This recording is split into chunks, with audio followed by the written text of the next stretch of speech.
1h28. Especialistas defendem que pode ser necessária a volta do chamado exame criminológico para impedir que presos perigosos sejam soltos. Na semana passada, uma mulher de 53 anos foi morta pelo ex-namorado na porta da casa dela em São Paulo. A gente falou sobre esse caso aqui, obviamente, o assassinato, mas também chamou a atenção o caso Rogério Gonçalves, o assassino, já tinha sido preso em 2007 pela morte de outra ex-companheira. Ele foi condenado a 12 anos de prisão em 2011. Um ano depois de ter assassinado a ex-companheira, preso a 12 anos de cadeia, ele em um ano ganhou direito ao regime semiaberto e em 2015 ao aberto por bom comportamento, ou seja, passou 4 anos efetivamente preso por um homicídio. A progressão de regime está prevista na Constituição e na Lei de Execuções Penais. Para que isso aconteça, primeiro, o preso deve cumprir uma parte da pena. Por exemplo, réu primário, condenado a 12 anos de prisão por homicídio, tem que cumprir pelo menos metade da sentença. Se for reincidente, precisa cumprir 60% da pena antes de pedir a avaliação de um juiz, que também leva em conta o chamado bom comportamento. A direção do presídio é quem faz um boletim, conta como tem sido a vida do detento dentro da cadeia. Apesar dessa avaliação, o doutor em ciências criminais, advogado e professor Yuri Félix acredita que o material não é uma garantia de que o apenado está pronto para voltar à sociedade. O comportamento na cadeia é um requisito para a progressão de regime, mas não significa que aquele indivíduo está preparado para ser reinserido em sociedade. Para o advogado criminalista Carlos Kaufmann, o ponto crucial é o exame criminológico, que deixou de existir em 2003.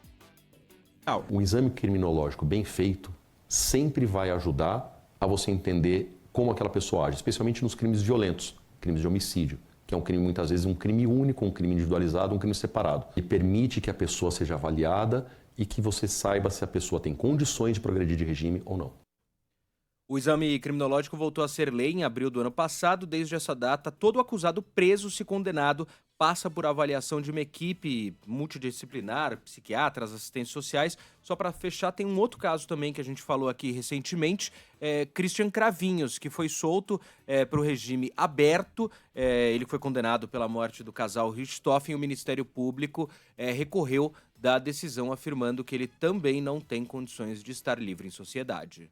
Esse é um daqueles temas muito complicados, né? Porque, por um lado, você tem uma fábrica de bandidos na cadeia, então, quanto menos tempo alguém que comete um crime de baixa periculosidade, né, de baixa agressão, de baixa violência, puder sair da cadeia, melhor. Agora, peraí, o camarada comete um crime de homicídio.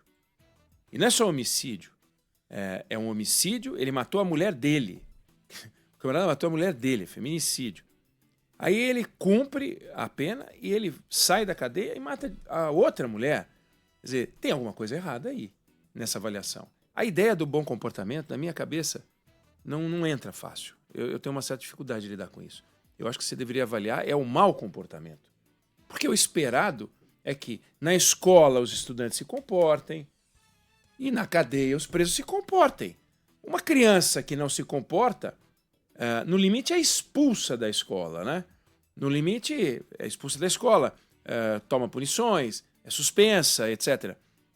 Como é que você premia o bom comportamento? Na escola você não faz o prêmio ao bom comportamento, dá uma estrelinha pro preso, aí o preso sai antes, e tem aquela coisa meio patética, o camarada lê um livro, aí ele ganha o direito de sair 4 dias antes da pena, de reduzir a pena em 4 dias, até o limite de 12 livros e 48 dias, mas tem o livro, tem o curso. Aí o Robinho está pedindo para sair por bom comportamento, quer dizer, o Robinho participa de um estupro coletivo, daí ele faz um curso de eletrônica, sei lá o que é, e aí ele sai antes da cadeia.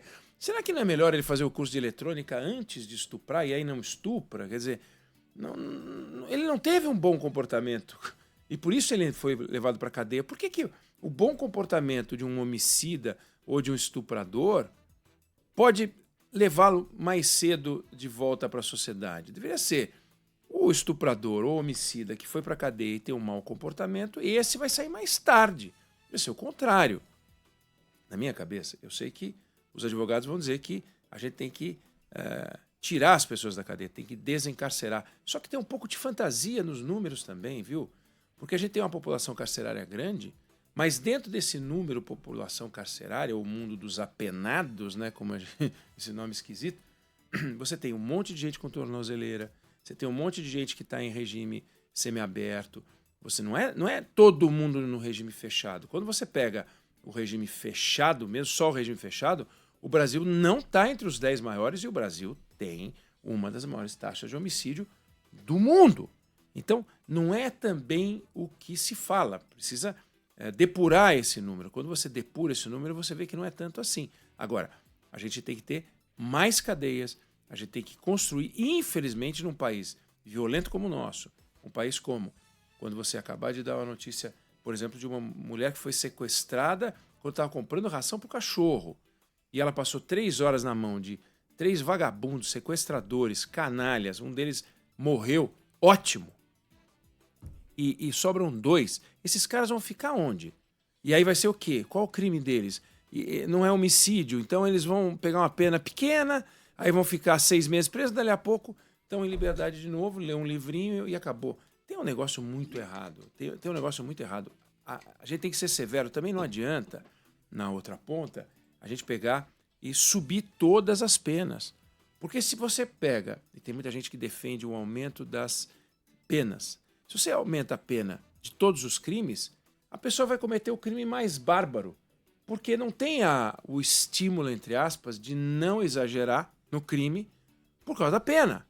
Então, se a pena de um crime como sei lá, não vou falar em nomes aqui, senão vai ficar complicado, mas é uma pena de um crime pesado, se equiparar a pena de homicídio, o camarada vai matar.